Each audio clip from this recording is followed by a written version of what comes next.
মতুয়া মহাসংঘ 1860-এর দশকে সংগঠিত একটি ধর্মীয় সংস্কারমূলক আন্দোলন, যা বর্তমান বাংলাদেশ অঞ্চলে এবং ভারতের পশ্চিমবঙ্গ রাজ্যেও সংগঠিত হয়। মতুয়ারা ভারতের অন্যতম তপশিলি জাতি। হরিচাঁদ ঠাকুরের অনুসারীরা সমাজ সংস্কার আন্দোলনের সূচনা করেন। হরিচাঁদ ঠাকুর তার প্রথম জীবনে আত্মদর্শন লাভ করেন এবং 12টি নির্দেশনার প্রচার করেন। হরিচাঁদ তার অনুসারীদের জন্য শিক্ষাকে অবশ্য কর্তব্য বলে প্রচার করেন, যা তার সামাজিক উন্নয়নে গুরুত্বপূর্ণ ছিল। এই পন্থা সামাজিক বৈষম্য নিরসনেও কার্যকরী ছিল। মতুয়া সম্প্রদায় স্বয়ং দীক্ষায় বিশ্বাসী, কাজেই দর্শন বা ঠাকুর হরিচাঁদের দর্শনে যাদের আস্থা আছে তারাই মতুয়া মহাসংঘের অন্তর্ভুক্ত। 1947 সালে দেশভাগের পর পূর্ববঙ্গের মতুয়া সম্প্রদায়ের অনেক লোক ভারতের পশ্চিমবঙ্গে চলে আসে। শ্রী শ্রী হরিচাঁদ ঠাকুর মতুয়া মহাসংঘের প্রবর্তক। তিনি সমাজে পিছিয়ে পড়া হিন্দু সম্প্রদায়ের লোকদের জন্য এবং সমাজের দরিদ্র মানুষের উন্নয়নে নানান কাজ করেছিলেন। এই লক্ষ্যে হরিতনয় শ্রী শ্রী গুরুচাঁদ ঠাকুর 9 অক্টোবর 1932 সালে হিন্দু মতুয়াদের জন্য একমাত্র সংগঠন শ্রী শ্রী হরিচাঁদ গুরুচাঁদ মিশন প্রতিষ্ঠা করেন, যা পরবর্তীতে শ্রী শ্রী হরিচাঁদ গুরুচাঁদ মতুয়া মিশন নামে পরিচালিত হয়, যার কেন্দ্রীয় কার্যালয় শ্রীধাম ওড়াকান্দি ঠাকুরবাড়িতে অবস্থিত এবং বর্তমান সভাপতি মহামতুয়াচার্য শ্রী পদ্মনাভ ঠাকুর।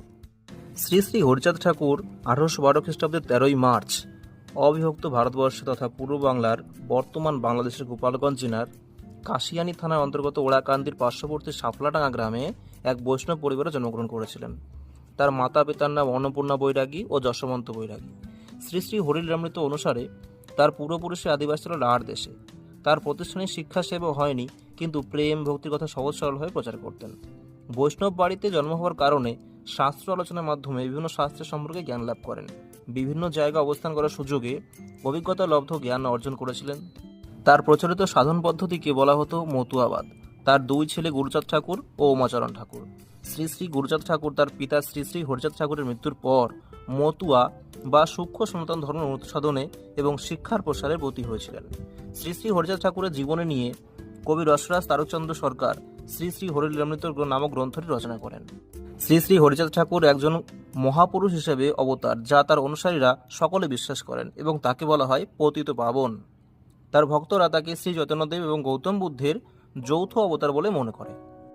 ভক্ত ও অনুসারীদের উদ্দেশ্যে তিনি সত্য, প্রেম, পবিত্রতা এবং দ্বাদশ আজ্ঞা দিয়ে গেছেন। তৎকালীন সময়ে শ্রী শ্রী হরিচাঁদ ঠাকুরের আদর্শ মেনে 36টি জাতি একত্রিত হয়েছিল। বর্তমানে তার অনুসারীরা মতুয়া সম্প্রদায় নামে পরিচিত। এখানে বলা বাহুল্য যে সকল নম মতুয়া, কিন্তু সকল মতুয়া নম নয়। হরিচাঁদ ঠাকুর ইংরেজি 8 মার্চ 1878 খ্রিস্টাব্দে মৃত্যুবরণ করেন। গোপালগঞ্জ জেলার কাশিয়ানী উপজেলায় ওড়াকান্দিতে হরিচাঁদ ঠাকুরের ঠাকুরবাড়ি অবস্থিত। প্রাথমিক পর্যায়ে হরিচাঁদ ঠাকুরের অনুসারীরা তৎকালীন বেঙ্গল প্রেসিডেন্সির ফরিদপুর জেলার ওড়াকান্দিতে বর্তমানে বাংলাদেশে একটি সংগঠন প্রতিষ্ঠা করেন। 1947 সালের পর অনুসারীরা ভারতের পশ্চিমবঙ্গের ঠাকুরনগরে দ্বিতীয় আরেকটি সংগঠন প্রতিষ্ঠা করে। প্রথম দিকে মন্দির প্রতিষ্ঠা করা খুবই দুরূহ ছিল। প্রাথমিকভাবে হরিচাঁদ ঠাকুরের বংশধরেরা মন্দিরটি রক্ষণাবেক্ষণ করতেন, তবে 2011 সাল থেকে অনুসারীদের নিযুক্ত ট্রাস্টি মন্দিরটি দেখভাল করেন। বাংলাদেশ এবং ভারতের বেশ কিছু অঞ্চলে মতুয়া ধর্মের অনুসারীদের পাওয়া যায়।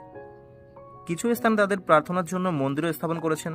প্রথম দিকে মতুয়া মহাসংঘ সরল আচার অনুষ্ঠান পালন করতেন, পরবর্তীতে তারা বৈষ্ণববাদী দীক্ষিত হন। অশ্বিনী গোসাই মতুয়া মহাধর্মের এক অন্যতম পরিপূরক। বর্তমানে মতুয়ারা পশ্চিমবঙ্গের দ্বিতীয় বৃহত্তম তপশিলি জাতিগোষ্ঠীর জনসংখ্যা। সনাতন ধর্মমতে প্রতি বছর চৈত্র মাসের মধুকৃষ্ণা ত্রয়োদশী তিথিতে ঠাকুরবাড়িতে মহাবারণী পুণ্যস্নান ও মতুয়া মহামেলা অনুষ্ঠিত হয়। মতুয়া সম্প্রদায়ের মানুষের কাছে পশ্চিমবঙ্গের বনগাঁর ঠাকুরনগর ঠাকুরবাড়ি ও মতুয়া ধাম বর্তমানে একটি গুরুত্বপূর্ণ তীর্থকেন্দ্রে পরিণত হয়েছে। মতুয়া ধাম ঠাকুরনগর রেল স্টেশন থেকে 1 কিলোমিটারের মধ্যে অবস্থিত। প্রতি বছর চৈত্র মাসে মতুয়া সম্প্রদায়ের ধর্মগুরু শ্রী শ্রী হরিচাঁদ ঠাকুর ও তার কনিষ্ঠ পুত্র শ্রী শ্রী গুরুচাঁদ ঠাকুরের আদর্শে মতুয়া ধামে মতুয়া মহামেলা বসে। পশ্চিমবঙ্গে বারণী বলতে ঠাকুরনগর অবস্থিত একটি বিখ্যাত মেলা বারণীকে বোঝায়, যা হিন্দু মতুয়া মহাসংঘের তাৎপর্যের কারণে বহুল প্রচলিত।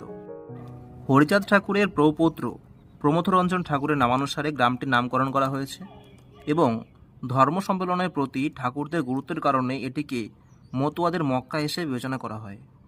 বলা বাহুল্য যে ঠাকুরনগরের ঠাকুরবাড়ি অর্থাৎ ঠাকুরদের বাড়ি হিসেবে পরিচিত।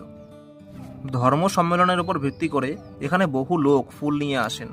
তাই এটি বড় ফুলের বাজারের জন্য পরিচিত। বীণাপাণি দেবী ছিলেন হিন্দু ধর্মীয় সংস্কারবাদী আন্দোলন মতুয়া মহাসংঘের প্রধান নেত্রী, যিনি বড়মা নামে পরিচিত। তার বড়মা নামটি সার্বজনীন মাতৃত্বকে নির্দেশ করে। তিনি ছিলেন সনাতনী মতুয়া মহাসংঘের প্রাণকেন্দ্র হিসেবে পরিচিত ঠাকুরনগরের প্রতিষ্ঠাতা। বড়মা বেঙ্গল প্রেসিডেন্সির বরিশালের জব্দকাঠি গ্রামে 1918 সালে জন্মগ্রহণ করেন। 1933 সালে তিনি প্রমথরঞ্জন ঠাকুরের সাথে বিবাহবদ্ধে আবদ্ধ হন, যার প্রপিতামহ হলেন মতুয়া মহাসংঘের প্রতিষ্ঠাতা হরিচাঁদ ঠাকুর। 1947 সালে ভারত বিভাগের পর পরিবারের সাথে বড়মা ছাড়াও উল্লেখযোগ্য অনেক সংখ্যক মতুয়া ভারতের পশ্চিমবঙ্গে পাড়ি জমায়। তার স্বামীর সাথে মিলে তিনি বাস্তুচ্যুত মতুয়াদের জন্য ঠাকুরনগরে রিফিউজি কলোনি প্রতিষ্ঠা করেছিলেন। 1990 সালে তার স্বামী প্রমথরঞ্জন ঠাকুর মৃত্যুবরণ করলে তিনি মতুয়া মহাসংঘের প্রধান হিসেবে দায়িত্ব গ্রহণ করেন। পরবর্তী বছরগুলিতে তিনি গোটা ভারত জুড়ে হরিচাঁদ ঠাকুরের আদর্শ প্রচার করেছেন। বড়মা 2019 সালে 5ই মার্চ কলকাতায় মৃত্যুবরণ করেন। 7ই মার্চে পূর্ণ রাষ্ট্রীয় মর্যাদায় তার শেষকৃত্য অনুষ্ঠিত হয়। তার মৃত্যুর পর তার পুত্রবধূ মমতাবালা ঠাকুর মতুয়া সম্প্রদায়ের অন্তর্বর্তীকালীন প্রধান হিসেবে নিযুক্ত হন। বড়মা 2018 সালের নভেম্বর মাসে পশ্চিমবঙ্গ রাজ্যের সর্বোচ্চ অসামরিক সম্মাননা বঙ্গবিভূষণ লাভ করেন। আশা করি এই ভিডিওর মাধ্যমে মতুয়া মহামিলন ধর্ম সম্পর্কে আপনাদের কিছুটা অবগত করতে পেরেছি। এরকম আরও ভিডিও পেতে অনুগ্রহ করে ভিডিওর কমেন্ট সেকশনে জানান। ধন্যবাদ।